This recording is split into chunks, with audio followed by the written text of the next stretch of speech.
Hello, welcome to Drinks with Ron. I'm Ron, and I need a fucking drink.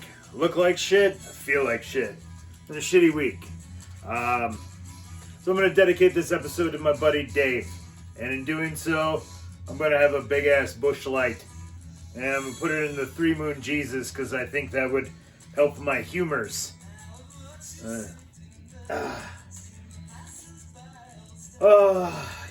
know the deal with those. When you gotta have a very special episode, I don't think I need to tell you why I'm having an episode for Dave. Sure, you put two and two together. But Dave, it's one of those guys. He's always around throughout the years. He's at parties. He's the nicest dude.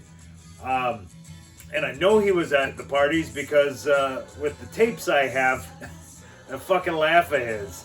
It just comes through a party. A shitty handheld recorder in a room of 15 people, and you can hear Dave's come through there. I'm actually working on trying to isolate his laugh so I can get it up on Facebook. But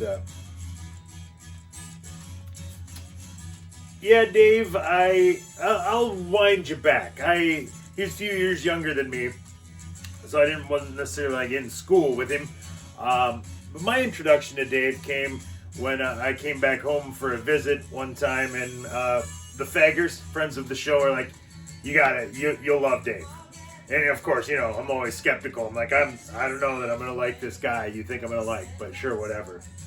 And it was at Paul Revere's, the pizza joint where I used to deliver pizzas. And I remember I walked in the back, and my sister's like, "Yeah, this guy might get higher than you do while he's taking deliveries." To which I took how dare you, sir? That cannot be true. And I turn to look and see this little kid in a Cubs hat, just squinty-eyed, sitting in a chair because I don't think he could have stood up. And I'm like, okay, maybe he does, but I'm still mildly insulted. But yeah, so that was my intro to Dave.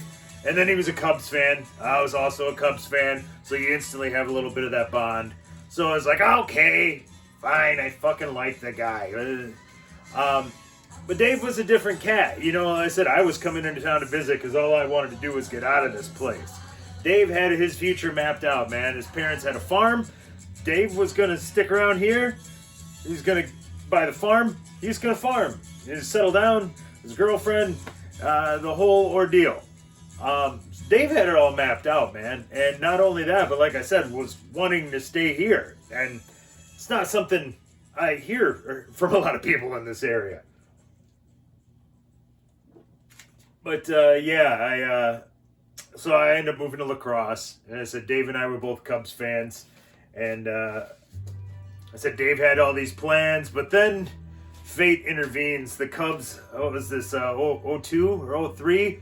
The Dusty Baker collapse, the Moises Alou tantrum, the Steve Bartman. Well, we had that happen to us, and shortly after that, Dave's girlfriend calls it off. So now Dave's well-laid plans, everything's shot. He's like, fuck it, I gotta get out of town. I'm like, dude, I have a place. I'm looking for roommates for the fall, or spring. It was in the spring. I was looking for roommates a couple of months. Bang, Dave's on board. And actually, I gotta do this. I gotta put this on, because after Dave moved in, I got this hat from Dave. We'd both gone to the mall separately. I bought a Space Ghost t-shirt. You know, he's flying, doing the cool thing with the armbands, and the little rings around the arms. And I put it on, and, you know, I was reasonably defined at the time, so the arms looked all right in this little short shirt. But the giant man tits, and it looked so great. So I'm like, look at Dave, I'm like, fuck, what am I going to do with this shirt? I just bought it, it's brand new. I thought it was bigger. So Dave's like, hey, that'll fit me. I fucking love it. I just bought this Cubs hat. You want to swap? I'm like, green? Is that a shamrock on it? It's a Cubs hat, Velcro adjustable? Done deal. And when the Cubs finally ended the curse, how many years back? This is the hat I was wearing. Right over there, falling asleep on the couch during a rain delay. Had to wake up and pop a fucking beer. Yeah, but let me digress. Dave's comes up to La Crosse, and let me see. I got notes here because I don't want to forget any of the good Dave stories. We had a lot of parties at the house. There's some shenanigans there. I won't get into too much of that, but my favorite, and I just told this on the podcast a week or so ago, Dave and his buddy Al, they'd go to the bars, and they'd, because they were like, what, 22, 23? They'd go to the bars and get just shit canned every night. Well, they'd come back. My bedroom was right next to the kitchen. And if you want to sum up Dave in a nutshell, I remember this one night, I'm in bed, and I can hear them because they're hammered in the kitchen, talking about how they didn't get any, and it was the other one's fault. How I could have done, I was doing so great with these ladies that you held me back. So it's hilarious. They're firing these things at each other. Well, I was doing so good with her, I could have blah, blah, blah. Oh, yeah, well, you held me back. And then, I got it. She was going to give me her hotel key. Yeah, well, this other one was going to give me hers. And then they just stopped.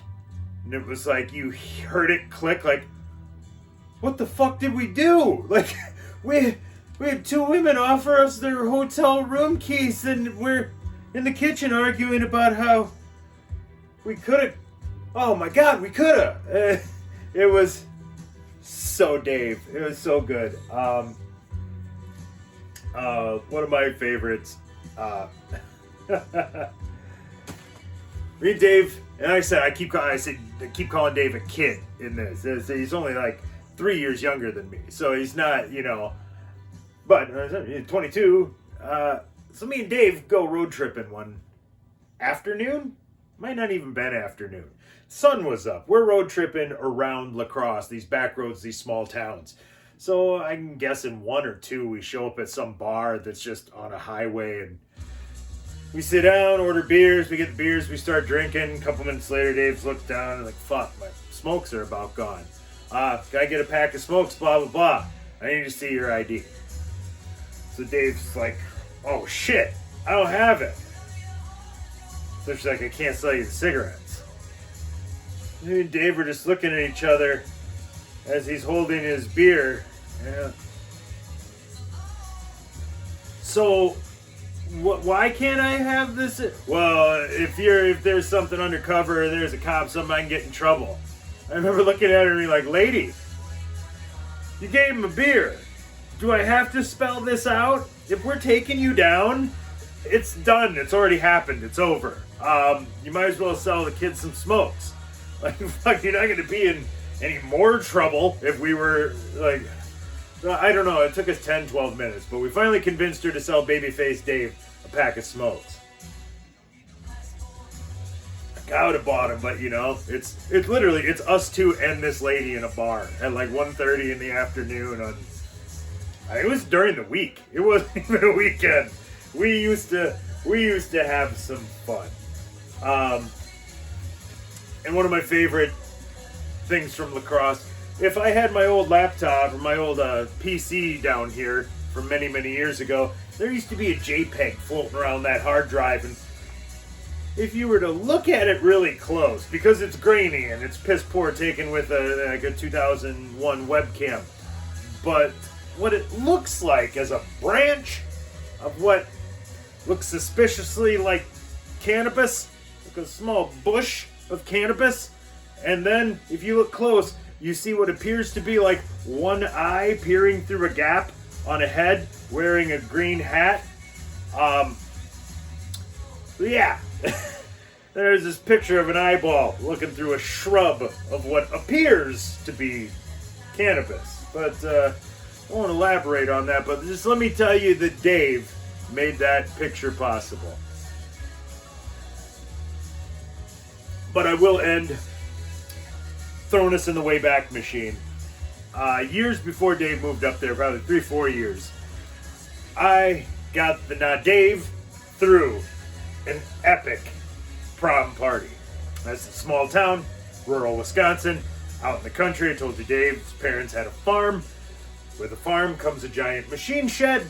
So they set up shop in the machine shed. I got the call to DJ the party because, well, I went to school to be DJ, right? So you didn't get the DJ, you get fucking DJ. I brought my giant 100+ flip book of discs. Set up the whole thing. They had like a platform built for me. They had like guards. There's like VIP passes that you get in the booth. I still have mine in the back. Picture of Homer Simpson with a beer. That'd get you into the booth. Had a little problem with some of the power because they're kind of running cords to the house. So we were flipping some breakers. But yeah, the night went pretty good. The place was packed. There was beers. And I remember Dave or somebody came up to me and was like, hey, keep it down. Like, what's going on? Well, I think there's cops down the road. Let's just not give them a reason to fucking, hear that and come on in. So I crank it way down, and after a few minutes, dude's in the back going, fucking cops ain't coming here. Fucking fuck those guys. And as he's saying this, I'm watching the officer standing behind him to put the arm on the shoulder. Right as he puts the arm on the shoulder, boom, breaker drops. Cop fuck spotlight in my face. Turn those back on. Sorry, sir, breaker. I'll go get it. So I went into the basement and promptly locked the fucking door and hid out because maybe I was on some sort of paperwork at the time. But massive party. I mean, I remember that whole shed fucking emptied out. Somebody said there was mud footprints on the ceiling in Dave's parents' house.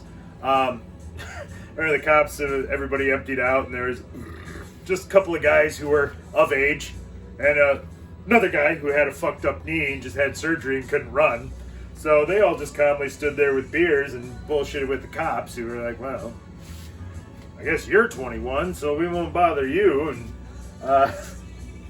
yeah, it was one fucking crazy party. But years later, when Dave moved up to La Crosse, I told that story to a room full of people, and I was like, yeah, so this fucking idiot is standing by the door going, hey, fucking come in here. And the cop grabs this fucking moron, and the guy stops me, and he's like, yeah, that was me.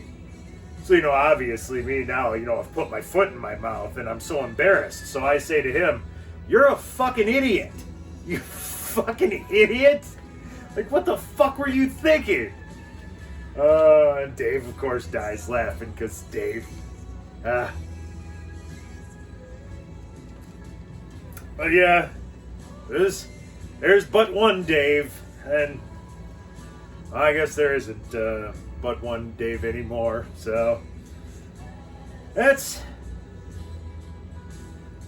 I'll just leave it at that. It's a fucking downer of an ending, but this shitty Busch Light in a can, this is for you, my friend.